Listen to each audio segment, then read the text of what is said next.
Hello नमस्कार प्यारे बच्चों। आज की इस वीडियो में हम करेंगे वाक्य के भेद। और वाक्य के जो भेद होंगे प्यारे बच्चे वो होंगे हमारे अर्थ के आधार पे। वाक्य के भेद रचना के आधार पे हम पिछली वीडियो में कर चुके हैं। अब करेंगे भी अर्थ के आधार पे। देखिएगा प्यारे बच्चे, कई बार क्या हो जाता है, अर्थ के आधार पे वाक्य के भेद पेपर में डायरेक्ट पूछ लिए जाते हैं कि भी अर्थ के आधार पे वाक्य के कितने भेद होते हैं। कुछ भी नहीं करना, ऐसे अर्थ और ऐसे 8। अगर आपकी परीक्षा में पूछ लिया जाता है कि भी अर्थ के आधार पे वाक्य कितने भेद होते हैं, तो हमें 8 कर देने हैं। रचना के आधार पे 3 भाई। तो प्यारे बच्चे, अर्थ के आधार पे वाक्य के 8 भेद होते हैं। ये 8 भेद होते क्या हैं, देखिएगा। ये अर्थ क्या है, अर्थार्थ अर्थ में पूछता है कि भी अर्थ के आधार पे वाक्य कैसे। तो अर्थ का मतलब है भाव। प्यारे बच्चे, मतलब ये है कि भी जब हम उस वाक्य को पढ़ते हैं या सुनते हैं तो उसका जो भाव निकलता है, उसकी जो सेंस निकलती है, उसको अर्थ कहते हैं। जैसे इसका एक भेद है निषेधात्मक। अब निषेध का मतलब होता है नहीं, तो निषेधात्मक अर्थात जिस वाक्य में नहीं या ना का बोध हो, जैसे मैं विद्यालय नहीं जाऊंगा या मैं खाना नहीं बनाऊंगी, तो वो निषेध हो जाएगा भाई। अगर सपोज करो उसने बोला भी प्रश्नवाचक, तो प्यारे बच्चों जिस वाक्य में प्रश्न पूछने का बोध होता है वो प्रश्नवाचक कहलाता है। जैसे आप क्या खा रहे हो, आप कहाँ जा रहे हो, तो इस वाचक का मतलब होता है बोध कराने वाला। तो अर्थ के आधार पे जो वाक्य हुआ भाई, अर्थात वाक्य की जो सेंस निकलती है, वाक्य का जो भाव निकलता है, उसको अर्थ के आधार पर वाक्य के भेद माना जाता है। तो अर्थ के आधार पे वाक्य के 8 भेद होते हैं। प्रत्येक को लेते हैं भाई, एक एक को लीजिएगा आपके सामने। सबसे पहले भी अर्थ के आधार पे जो वाक्य के भेद है, सबसे पहले प्यारे बच्चे विधानवाचक है।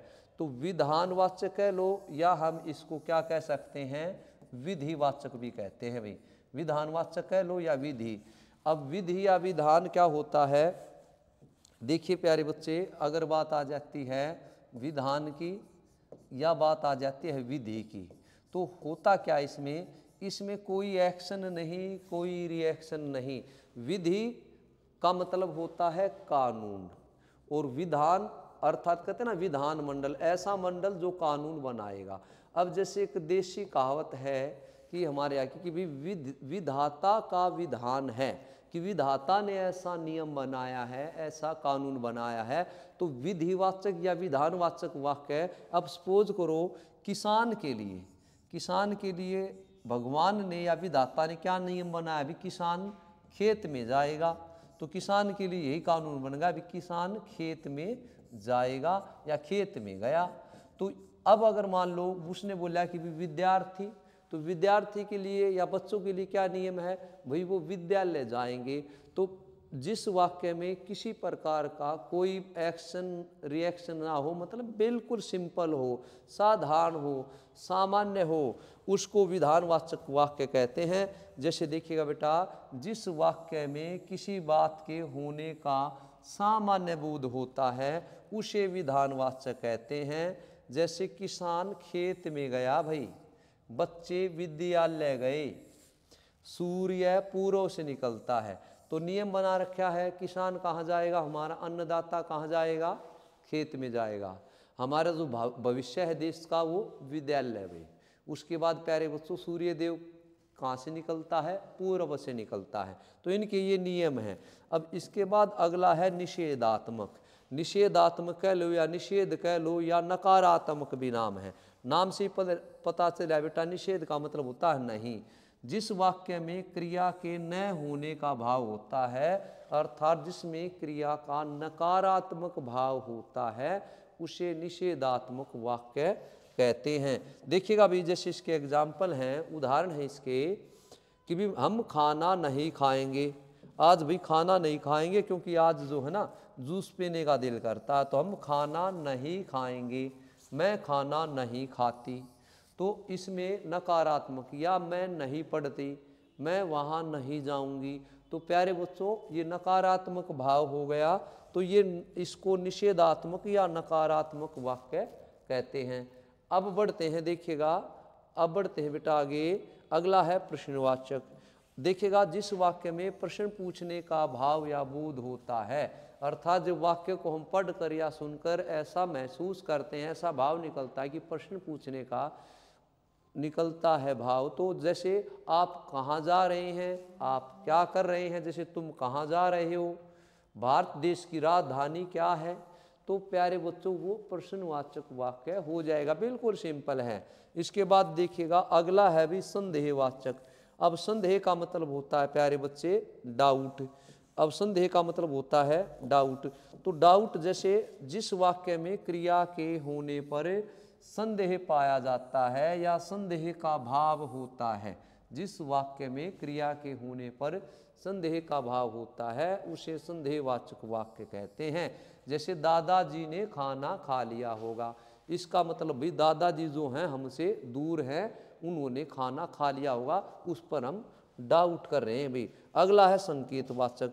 तो बेटे संकेतवाचक में क्या होता है, जहाँ एक क्रिया का होना संकेत का मतलब होता है बेटा इशारा, तो जहाँ एक क्रिया का होना दूसरी क्रिया की ओर इशारा करता है या दूसरी क्रिया के होने की संभावना जताता है। एक क्रिया का होना और दूसरी क्रिया, जैसे देखिए अभी एक क्रिया है शाम होते ही, शाम का होना एक क्रिया है, और आकाश में तारे निकल आएंगे भी, ये दूसरी क्रिया है। शाम होते ही आसमान में आकाश में तारे निकल आएंगे। बढ़ते हैं भी अगला, देखिएगा प्यारे बच्चों बिल्कुल ईजी सा था। अब है अगला जो है आज्ञावाचक। भाई पेपर में ज़्यादातर पूछा जाता है, IMP डाल लेना इसके आगे। आज्ञावाचक का मतलब होता है प्यारे बच्चों कहने को आज्ञा है, जिसमें आज्ञा हो, अनुमति हो, आदेश हो, निर्देश हो, ये सूचना हो, ये सारे के सारे किस में आएंगे, आज्ञावाचक में। जैसे भी आज्ञा दी जाती हो किसी को, आदेश दिया गया, ऑर्डर, अनुमति दी जाती है या निर्देश या फिर सूचना, वो सारे आज्ञावाचक में आएंगे। इसलिए IMP तुम अंदर जाओ भाई, आज्ञा का भाव है। राहुल को पकड़ कर लाओ, आदेश दे दिया। तुम्हें खेलने की अनुमति दी जाती है, भाई यहाँ फिर अनुमति मिल गई। आज शाम 4 बजे लाल किले में पानी आ जाएगा, तो ये सूचना मिल गई भाई, सूचना मिल गई, इसलिए आप सावधान होके उस इलाके से दूर हो जाना। इच्छावाचक भाई ये भी IMP है पेपर की दृष्टि से, क्योंकि इच्छावाचक में प्यारे बच्चे केवल इच्छा नहीं, इच्छावाचक में कामना, मनोकामना, शुभ कामना, आशीर्वाद या आशीष दिया जाता है किसी को, वो सारे के सारे प्यारे बच्चे इच्छावाचक में आते हैं। जैसे इच्छा का भाव हो, कामना का भाव हो, मनोकामना का हो, शुभ कामना का हो, या फिर आशीर्वाद देते हैं। जैसे मेरा मन मिठाई खाने का है, भी इच्छा कर रही है आपकी, खा लीजिए। भगवान आपकी यात्रा सफल करे, आपने कामना की कि भगवान आपकी यात्रा सफल करे, अपने मित्र के लिए या कोई रिलेटिव है या कोई अपना रिश्तेदार है। प्रभु मुझे सरकारी नौकरी दिला देना, ये आपकी मनोकामना। हम मंदिर में जाके और भगवान से धागा बांध के हम मनोकामना करते हैं मन मन में कि प्रभु हमें सरकारी नौकरी दिला देना। आगे बढ़ते हैं भाई, आपको नव वर्ष की हार्दिक शुभकामनाएं भाई, तो ये शुभकामना हो गया। तुम हमेशा खुश रहो, प्यारे बच्चों ये आशीर्वाद हो गया, जैसे बड़े देते हैं ना या टीचर्स देते हैं कि तुम हमेशा खुश रहो। इसके बाद भी विस्मय। अब विस्मय देखिएगा जिसमें विस्मय का भाव हो, तो विस्मय में प्यारे बच्चों आश्चर्य आ जाएगा, दुख आ जाएगा, सुख आ जाएगा, हैरानी आ जाएगी और घृणा आ जाएगी। जिन वाक्यों में इनका भाव होता है उसको विस्मयवाचक वाक्य कहते हैं। जैसे अरे तू पास हो गया, हैरानी है भाई, वाह क्या नज़ारा है, देखिए दिल खुश हो गया, खुशी का है भाई। हे राम ये क्या हो गया, दुख का है भाई। छी छी कितना गंदा नज़ारा है या कितनी गंदगी है, तो बेटा हैरानी हो गया। तो प्यारे बच्चों अगली वीडियो में एक और टॉपिक के साथ मिलूंगा, तब तक जय हिंद, जय भारत, मुस्कुराते रहिए।